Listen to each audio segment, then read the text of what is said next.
So Nawaz అనే వ్యక్తి మొన్న ప్రెస్ ముందుకు వచ్చి కొన్ని అలిగేషన్స్ నా మీద పెట్టాడు కదా, అవన్నీ ఫాల్స్ అని చూపివ్వడానికి నా దగ్గర ఎవిడెన్స్తో పాటు నేను ఇక్కడికి రావడం జరిగింది. ఫస్ట్ది అతను ఏదైతే అన్నాడు నేనే అతను గెస్ట్ హౌస్కి తీసుకెళ్ళాను అది ఇది అని చెప్పి, దానికి ఇది ఒక ఎవిడెన్స్, ఫస్ట్ ఎవిడెన్స్. ఇది pre booking evidence with transaction ID. నేను ఫర్దర్గా మీకు సాఫ్ట్ కాపీస్ కూడా ఇస్తాను మీకోసం అని చెప్పి. ఫస్ట్ ఇది రిసార్ట్ది. అండ్ నెక్స్ట్ అతను తాగను అది ఇది అని చెప్తున్నాడు. బ్లడ్ టెస్ట్ చేసుకోండి అని అన్నారు కదా, ఇది తాగే ఒక ఎవిడెన్స్. ఇది కాకుండా ఇంకా కూడా ఉన్నాయి.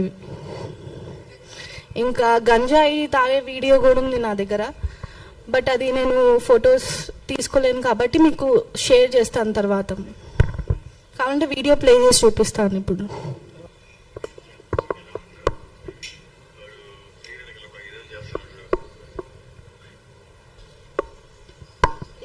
ఇది గంజాయిది వీడియో ఒకటి.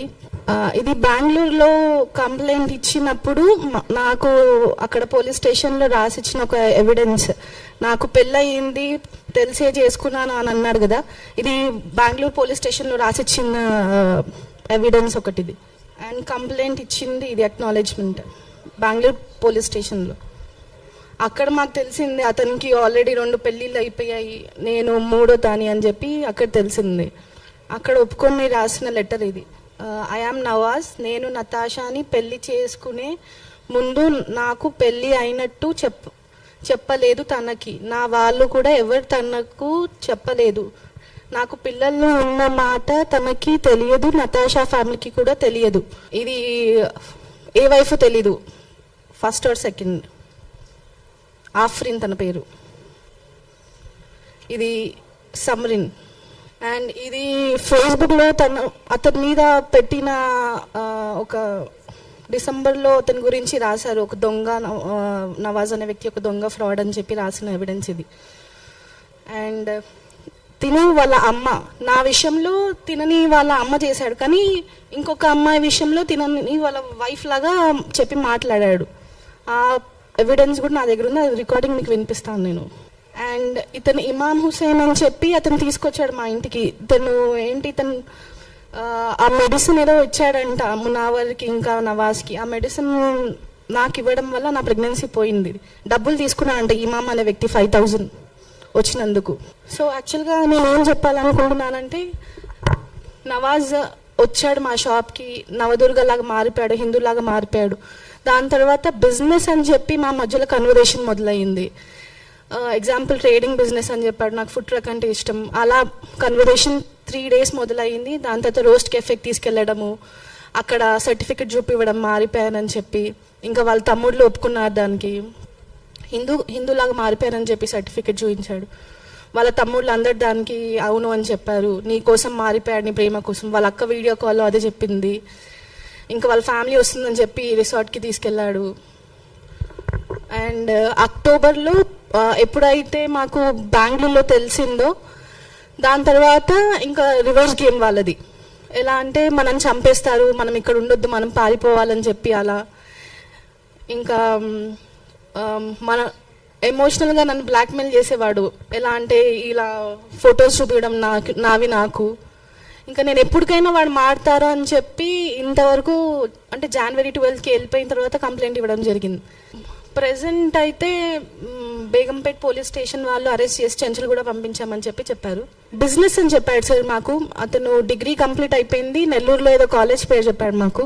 లోకల్గా బేగంపేటలో ఉండేవాళ్ళు అండ్ మాదాపూర్లో కూడా ఉండేవాళ్ళు సార్. మా ఇంటి షాప్కి రెంట్ కోసం అని వచ్చాడు సార్.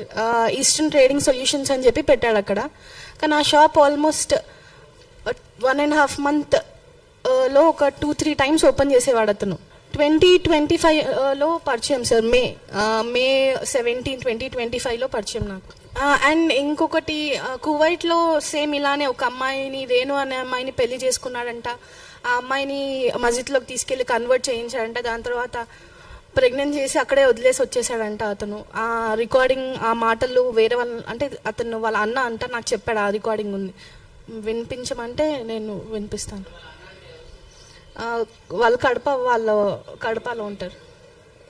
అంటే ఇంకొక వాళ్ళ అమ్మాయి వాళ్ళ అన్న, రేణు అనే అమ్మాయి వాళ్ళ అన్న.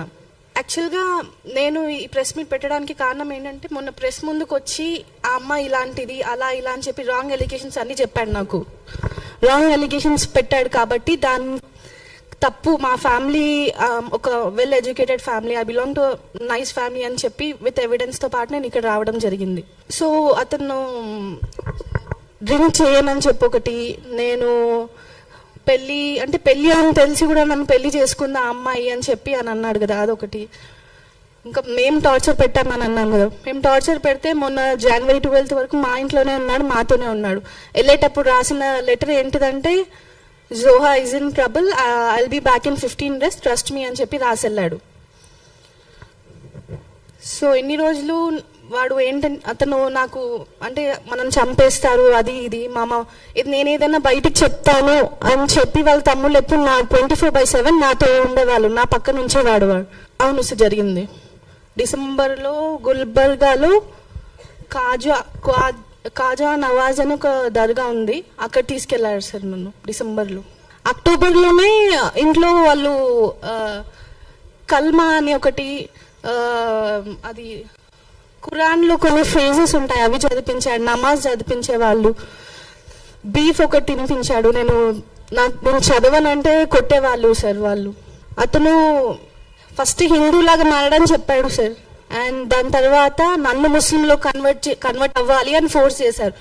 ఈవెన్ వాళ్ళ మదర్, వాళ్ళ అక్క అనిన మాటలు ఎలాంటిదంటే, ఒకవేళ నవాజ్ వాళ్ళ దాంట్లో తలాక్ అని 3 సార్లు అంటే డివోర్స్ అయిపోతుంది అని చెప్పి అని అన్నారు. అండ్ వాళ్ళ అక్క నింది, ఒకవేళ నవాజ్ నీకు డివోర్స్ ఇచ్చిన తర్వాత నువ్వే మా ఫ్యామిలీలో వేరే వాళ్ళ దగ్గరికి పంపిస్తామని చెప్పి మాట్లాడారు సార్ నాతోటి. వాళ్ళ అక్క మాట్లాడింది, వాళ్ళ అమ్మ వచ్చి కల్మా చదివించింది ఆ రోజు వచ్చిన రోజు హైదరాబాద్కి. అండ్ అతనితో పాటు వాళ్ళ తమ్ముడు ఒకళ్ళు వచ్చారు, మునావర్ ఉన్నాడు ఆ రోజు, మిగతా 2-3 కూడా వచ్చారు. యాక్చువల్గా నెల్లూరు అడ్రస్ పెడతానని చెప్పి పెట్టాడు అతను. నెల్లూరు అడ్రస్ ఆధార్ కార్డ్ దాంట్లో నవాజ్ అనే ఉంది, బేగంపేట అడ్రస్లో చేంజ్ అయిన తర్వాత నవదుర్గలాగా మార్చుకుంటానని చెప్పాడు. అండ్ నాకేంటి బేగంపేటకి అడ్రస్ మారిపోయింది, పేరు మారడానికి ఇంకా టైం పడుతుంది అని చెప్పి చెప్పాడు. లేదు మ్యామ్ తెలీదు, అతను ఫస్ట్ మ్యారేజ్ నాతోటే ఫస్ట్ మ్యారేజ్ అని చెప్పి తెలుసు. బెంగళూరుకి వెళ్ళినప్పుడు తెలిసింది అతనికి ఆల్రెడీ పెళ్ళిళ్ళు అయిపోయాయి, పిల్లలు ఉన్నారని చెప్పి అక్కడ తెలిసింది మాకు. అది కూడా పోలీస్ స్టేషన్లో కంప్లైంట్ ఇచ్చిన తర్వాత పోలీసులు ముందు ఒప్పుకున్నాడు అతను, అవును పెళ్ళి అయిపోయింది, మోసం చేశాను తినకని చెప్పి. పెళ్ళైన రోజు జరిగింది, నేను అడిగిన నెక్స్ట్ డే అడిగితే, అవును అయితే ఏంటి ఇప్పుడు నువ్వు ఎవరికైనా బయటికి చెప్తే మీ చెల్లిని ఇంకా మీ మమ్మీని మా మమ్మీని న్యాచురల్ డెత్ చేస్తారంట, అండ్ మా చెల్లిని కిడ్నాప్ చేస్తాము, తనని కూడా చంపేస్తే నువ్వు ఎవరి దగ్గరికి వెళ్తావు, నీ వెనుక ముందు ఎవరున్నారు, ఎవరు లేరు కదా అని చెప్పి మాట్లాడారు సార్.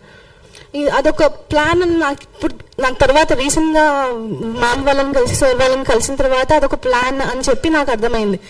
స్టిల్ నేను ఎక్స్పెక్ట్ చేస్తున్నాను ఏంటంటే అతను ఏదో ఒక రోజు మారుతాడని చెప్పి అని అనుకున్నాను. కానీ తర్వాత తెలిసింది లవ్ జిహాద్ అనేది ఉంటుంది, నిజంగా ఉంది అసలు లవ్ జిహాద్ అనేది అని చెప్పి నాకు మొన్న తెలిసింది. వచ్చింది సార్. ఏంటంటే వాళ్ళు ఒక గ్రూప్ అని నాకు తెలుసు, ఇలాంటివి చేస్తుంటారని తెలుసు, ఆ ఫేక్ సర్టిఫికేట్ అని కూడా నాకు తెలుసు. నేను ఎందుకు ఇన్ని రోజులు బయటికి రాలేదంటే, మా మమ్మీ మా చెల్లి నాకు చాలా ఇంపార్టెంట్, నాకంటే ఇంపార్టెంట్ వాళ్ళు నాకు. మా మమ్మీని న్యాచురల్ డెత్ చేస్తా అని చెప్పడం ఎంత కరెక్ట్, మా చెల్లిని కూడా ఇలానే కిడ్నాప్ చేసి రేప్ చేస్తానని చెప్పడం ఎంత కరెక్ట్ చెప్పండి మీరైనా. నా వీడియోస్ చూపిస్తానని చెప్పి బెదిరించారు. ఇప్పుడు నా వీడియోస్ కానీ ఫొటోస్ కానీ బయటికి వస్తాయని భయంతో కూడా నేను ఇన్ని రోజులు రాలేదు.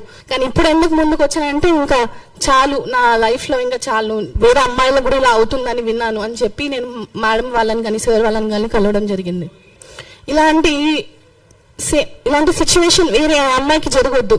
గవర్నమెంట్ స్ట్రిక్ట్ యాక్షన్ తీసుకోవాలనుకుంటున్నాను సార్ దీని గురించి. ఈ హిందూ అమ్మాయి అంటే మన హిందూ జోలికి అసలు రావద్దు అని చెప్పి నేను అలాంటి పనిష్మెంట్ వాళ్ళకి ఇవ్వాలని చెప్పి రిక్వెస్ట్ చేస్తున్నాను సార్.